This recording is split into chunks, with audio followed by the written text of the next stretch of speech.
What's good, YouTube? Fairdale Kings coming back at you again with another EA Sports College Football 25 video. In this video, we're going to be focusing on 4 programs from the Power 5 that you're going to be able to use in your online dynasty. But before we do that, make sure that you guys are commenting down below, hit like and subscribe. And just to clarify, subscribing is totally free. My brother went on my YouTube page and he was like, dude, I wasn't going to pay you to watch your ugly mug on the video. So just that you understand, the subscriptions help to make sure that my videos are reaching more users. By hitting subscribe, also by liking the videos, it allows the YouTube algorithm to put out my content to more users. So anyway, let's get into this. So this video is going to focus on 4 teams from the Power Conferences. Now, the criteria is they have to be projected to finish in the bottom 4 of their conference. Now, if you just want to take the worst team in Power 5, take Vandy, turn off the video, and you're done. But that's not what this is. This year, EA has put up guardrails to ensure that the elite programs stay elite. What I mean by that is, in the deep dive that was released this week, it stated 5-star programs during the preseason are going to have access to 1,000 hours. 1-star programs are going to be limited and handcuffed to only 350 hours. If you take a program like Vandy and try to recruit against Alabama and Georgia and Ohio State and so on and so forth, Texas, you're going to fail miserably. This isn't like NCAA Football 14, where you could throw the max points like every other program, and you were going to reel in any recruit that you wanted. There is no quick fix this time around. EA is trying to make sure that the elite stay elite. So what I've done is I've taken the time to do my homework for you. I've looked at Athlon Sports, Lindy Sports, and Phil Steele's preseason magazines. I've looked at the rankings, the projections. I've also taken into account the depth chart, how many returning starters you have, recruiting, the transfer portal, also any things that are going to help you during the recruiting process. For instance, if you have California or Texas or Florida as a recruiting hotbed, that's factored in.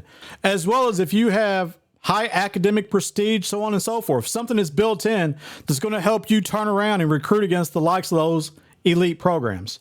So without further ado, let's get into this. So at number 4 is the Stanford Cardinal. Athlon and Lindy Sports both have Stanford picked to finish 17 in their first season in the ACC. Athlon has them number 79 overall. Lindy's ranks Stanford number 75. Phil Steele picks them to finish number 16, just outside of the basement, but number 78 nationally. Looking at this, we'll see Stanford does play in Stanford Stadium. It's a nice facility. It's older. It's up in Palo Alto. It's not, one of the traditional stadiums, but it's not a bad facility either. Now, as far as players returning, Stanford brings back quarterback Ashton Daniels, which is a junior. Last year, he threw for 2,247 yards, 11 TDs, and 8 interceptions. He had 334 yards on the ground and 5 touchdowns, so he is a dual threat. But waiting in the wings is true high school freshman Elijah Brown. He is a 4-star recruit, a top 10 quarterback. He played at Mater Dei High School. If I'm in your shoes and you roll with Stanford, I'm redshirting this kid, letting him gain experience and some maturity, and he's going to play in the second year of Dynasty. But you do have a top-level quarterback already on your bench. So if you do struggle with recruiting, you can at least fall back on Elijah Brown in the wings. At running back is Cedric Irvin Jr. His dad played at Michigan State, messed around in the NFL for a little bit. Cedric is a true sophomore. Last year as a true freshman, he ran for 113 yards and 1 touchdown. But at receiver, they do have one of the best playmakers in the ACC. He is preseason second team All ACC. Alec Ayomanor. Last year, he had 62 catches for 1,013 yards and 6 touchdowns. One of the strengths of this team, though, is the defense, especially linebackers. Gathan Bernadelle is a senior with 87 tackles last year. And also at the second level is Tristan Sinclair, who had 71 tackles. The strength of this team is that linebacker unit. They're ranked number 8 overall. Weaknesses, the running backs are ranked number 16, as well as the DB unit. So you really don't have any great running backs. And the secondary is suspect, to say the least. Now, last year, Stanford finished 3-9, and their last bowl game was 2018. On the schedule this year for Stanford, you're at Clemson, you have Virginia Tech at home, at Notre Dame, SMU at home, at North Carolina State, play Louisville at home. As far as recruiting is concerned, they were number 27 in Rivals and 31 in 24/7 Sports. So not bad at all. If you want to roll with Stanford, I cannot fault you at all. If you're going to take a team from the ACC, this would be the one that I would use. Now, something else maybe think about. You know, you've got to hit the recruiting trail. You're going to compete against the big boys in California, but you can go pluck those 3 stars out of Cali. You can really turn around your program relatively quick and compete in the ACC. Next up on this list is going to be Houston. And I think they have a ton of potential, to say the least. So as we go through this preview, the Houston Cougars are ranked last in the Big 12 according to Athlon, number 75 overall. Lindy's has them picked to finish 14, number 74 overall. Phil Steele has them picked number 16, number 83 in the country. As far as Houston's concerned, they play in a stadium that was built in 2014 that they've nicknamed the Cage. Newer facility, 10 years old. And then when you look at what they have returning, quarterback is Donovan Smith, which in some of the NFL mock drafts for 2025, Donovan has been listed as a potential quarterback that could be drafted in the first round just because of his size. He's 6'5", 240 pounds, has a strong arm, does struggle a little bit with consistency, but he has an high upside and looks like a prototypical quarterback. So you do have someone that's legit. Last year he threw for 2,800 yards, 22 touchdowns, and 13 picks. He also ran for 428 yards and 6 touchdowns. So he is a little bit of a dual threat quarterback for those guys who like those running quarterbacks and scramblers. He gives you another dimension, especially for a team like Houston. At running back is Parker Jenkins, a true sophomore, ran for 464 yards and 3 touchdowns. At receiver, they have Joe Manjack. He's a former transfer from USC. Last year, he had 46 catches, 577 yards, and 6 touchdowns. If you followed Houston football at all, you know that this is the cat that in the Kansas game last year, they were trailing 28-14, and one of the DBs for Houston got a stupid penalty. Manjack ran off the field after the offensive series was over, and he jacked your boy up and threw him to the ground. So he got in an altercation with his own player.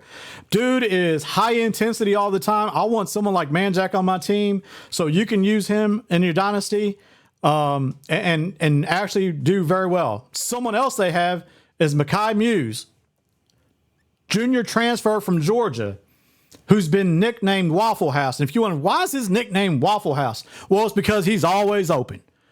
Mekhi is a slot receiver, also played punt returner, kick returner at Georgia. Last year, he had 13 catches for 155 yards and a touchdown. Dude has some wheels with different scenery. We'll see what happens playing at Houston this year. But he was a big-time get for this program. And something else to consider, this team hit the transfer portal hard. They've got a bunch of new players. I mean, probably 10, at least 10 or a dozen players are going to be playing for them and starting.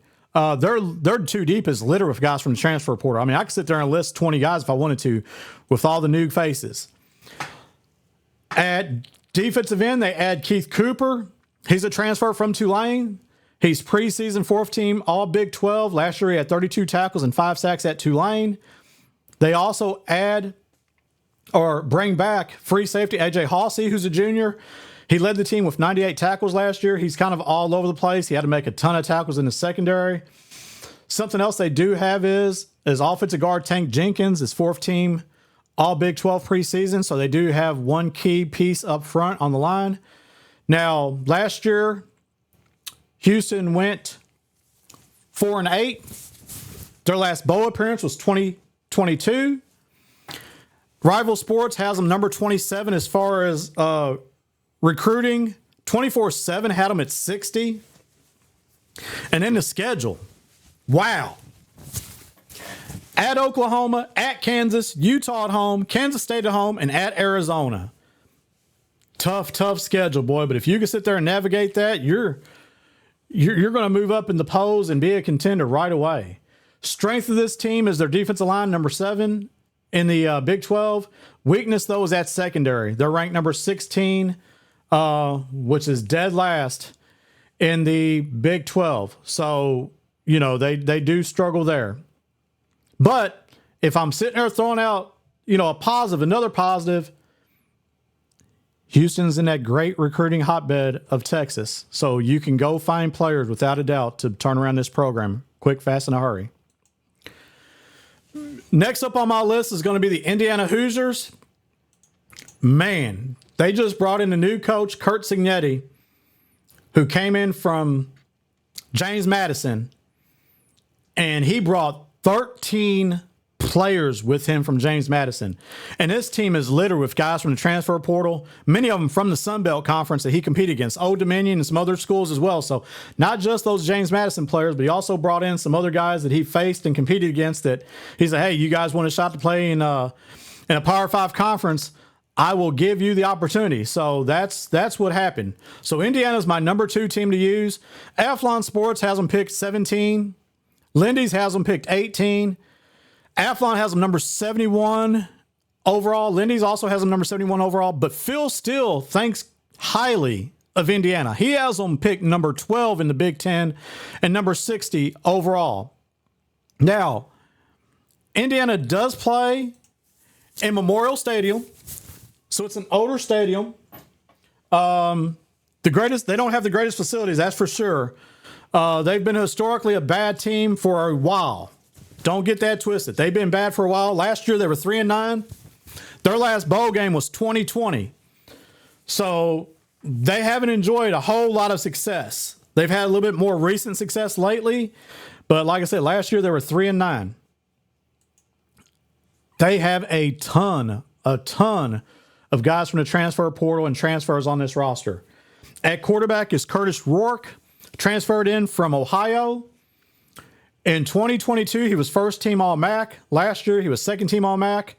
He threw for 2,200 yards last year, 11 touchdowns, and 5 picks. But another reason why I take an IU, they have a 4-star quarterback waiting in the wings that they're very highly on. Tyler Cherry from Greenwood, Indiana, which is just south of Indianapolis. So very big recruit. They're excited about, has a ton of potential. I would redshirt him, use Rourke this year, and give Tyler Cherry a chance to grow and progress, and he would be your starter next year without a doubt. So you don't have to worry about the quarterback position next year because you do have a 4-star quarterback already on the roster. At running back, transfer from James Madison is Kalen Black. Last year at JMU, he ran for 637 yards and a touchdown, but he's also an all-purpose back. He also caught 27 passes for 254 yards and 4 touchdowns. So when you're looking at not having one of the very best quarterbacks, but you have someone that can actually catch the ball in the backfield, maybe run some of the most table routes, some halfback wheels, Kalen Black is going to be able to accommodate you and give you a nice option out of the backfield. Big-time playmaker right here at wide receiver. Elijah Surratt, coming over from James Madison. Last year, he was second team All Sun Belt. This year, he's projected to be fourth team Big Ten. He had 82 catches last year for 1,191 yards and 8 touchdowns. Very nice weapon to have at your disposal, for sure. At linebacker is Jacob Magnum Ferrer. Last year, he had 62 tackles. He's played in 38 games throughout his career. including 23 starts at Indiana last year, as well as previously at Stanford. So you do have a nice linebacker manning the middle. And then the other linebacker is Aiden Fisher. And Aiden is projected to be 4th team All Big Ten this year. Last year, he was 2nd team All Sun Belt. 108 tackles and 7 pass breakups last year. So you've got some pretty good depth there at linebacker. 2 key cogs in this defense. As far as schedule is concerned, manageable. You have Michigan at home and you're at Ohio State. That's the 2 largest games against top 25 opponents. Recruiting, they're number 64 in Rivals this year, number 46 in 24/7 Sports. Strength of this team is going to be the wide receiver group. They're ranked number 4. They did throw the ball around a lot last year, and they brought back some key players from that. And with James Madison's coach taking over Signetti, a lot of guys stuck around because they know they're going to be winging the ball all over the field. Weakness, though, is the offensive line. They're ranked number 13 in the Big Ten. Recruiting, you got Ohio to the east. Michigan's not bad to the north. You got Kentucky south, Chicago to the west. So, it's not bad. It's not one of the strong points of this. It's going to be recruiting base. But I think playing in the Big Ten, the other team I could have used here and would have been, probably number 5 if I made it, was UCLA in the Big Ten as well. Chip Kelly's left to be the OC at Ohio State, but Eric Bieniemy's taken over as the offensive coordinator at UCLA. And, you might end up with either Kansas City Chiefs or maybe even the Washington Redskins playbook. So that could be fun if you've used those kind of West Coast offenses before. So that's the honorable mention would be UCLA in this spot, maybe instead of Indiana. And you'd also have California as a recruiting base. And my number 1 team, without a doubt, is South Carolina. If you wanted to just sit there and take the worst team in the SEC, I take Vandy. Next would be Mississippi State and Arkansas. But if you want to be able to compete day one in that meat grinder, one of them that met the criteria, those South Carolina. And there's a lot of upside. According to my criteria, you got to finish in the bottom 4. They're projected in the bottom 4. Athlon's has them number 13. Lindy's has them number 13. Phil Steele ranks them number 11 in the SEC. As far as nationally ranked, Athlon 40, Lindy's 44. Phil Steele has them outside of the top 50 at number 51. But, you're getting to play in Williams-Brice Stadium for your home games. Incredible entrance coming out to 2001 Space Odyssey. They also have the number 15 field for home field advantage. That's another great weapon to have at your disposal. Can't complain about that at all. As far as recruiting, you're going to have, South Carolina's not bad, but you got Atlanta directly to the south. You're in that Southeast region. You're going to have the SEC badge, so that'll be another thing that's in your favor, recruiting against some other teams. So, things to play toward your, to your advantage, you've got to play up to those. Now, quarterback, they've got a redshirt freshman in Lenore Sellers, played in a couple games last year, dual threat quarterback. He only passed for 86 yards, but he was perfect 4-4 passing. He had 2 touchdown passes. If he can just manage the game, he's got a strong arm, gives you the ability to run the ball as well. At running back, though, holy cow. They bring in Raheem Rocket Sanders, transfer running back from Arkansas. This year, he's projected to be 2nd team All-SEC. In 2022, he ran for 1,443 yards in the SEC. Last year, in limited duty, he only ran for 209 and 2 touchdowns. He was banged up. But if he gets back to his former self, you have an absolute stud at running back in Rocket Sanders. At receiver is Nick Harbor. Highly recruited player. Phil Steele had him as his number 2 receiver last year. 6'5", 240-pound receiver. Last year, he was limited to 12 catches for 195 yards and a touchdown. But if that big frame and if the light went off and he gets better, you have a huge weapon. Now, I don't have pictured, but they also add Amari Huggins-Bruce in the transfer portal, transfer from Louisville. Very familiar with Amari. He was thought to be a big player last year, never factored in 2 years. He played for Scott Satterfield. Last year was his first year playing for Jeff Brom's offense.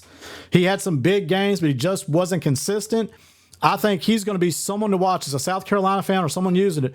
Amari Huggins-Bruce from Dillon, South Carolina, he returns home, could be a wild card in this offense for sure. Now, get excited. If you're a Gamecocks fan and you're watching this video, you know that you have a 5-star high school recruit that you just signed in Dylan Stewart. Guy is phenomenal. Number 2 defensive end in the country out of Washington, D.C. You're going to have a play record on the offensive line for a minimum of 3 years. Dylan Stewart's going to start day 1 for South Carolina. So get excited about that playmaker that you have. At linebacker, I don't know how many Debos they've got down there over the years. Debo Samuels, and now they've got Debo Williams at linebacker. He is preseason second-team All-SEC, 113 tackles last year, 8 tackles for loss. You've got someone that absolutely handles the middle of the field. And then at safety, you got Nick Emenwari, second-team preseason All-SEC, 71 tackles, 8 pass breakups. Not even listed is defensive tackle Tonka Hemingway, preseason 4th-team All-SEC, as well as nickelback Jalen Kilgore. I could list 10 players for South Carolina and not even break a sweat. They've got plenty of talent. Last year, they finished 5-7. Their last bowl game was in 2022. As far as the schedule, you've got to face the gauntlet.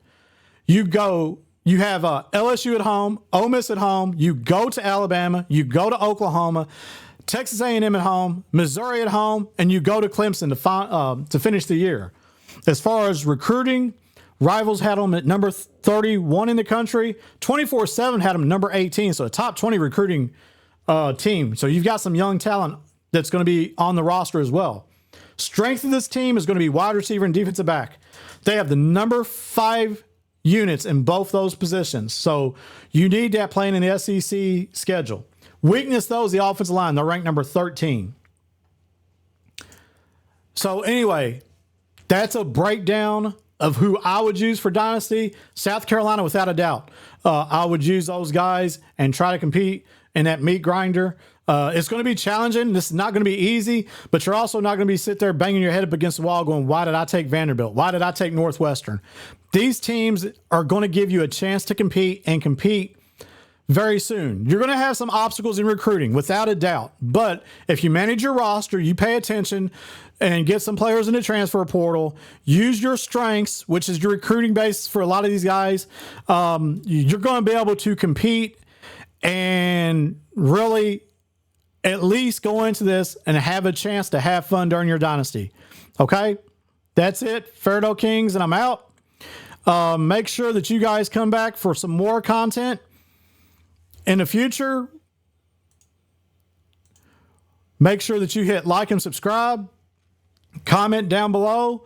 But this is Fairdale Kings. I'm coming back with another video soon, which will be 5 teams, my top 5 for non-Power 5, the group of 5. So that's the next video. Stay tuned. Come back. And guys, we're 8 days away.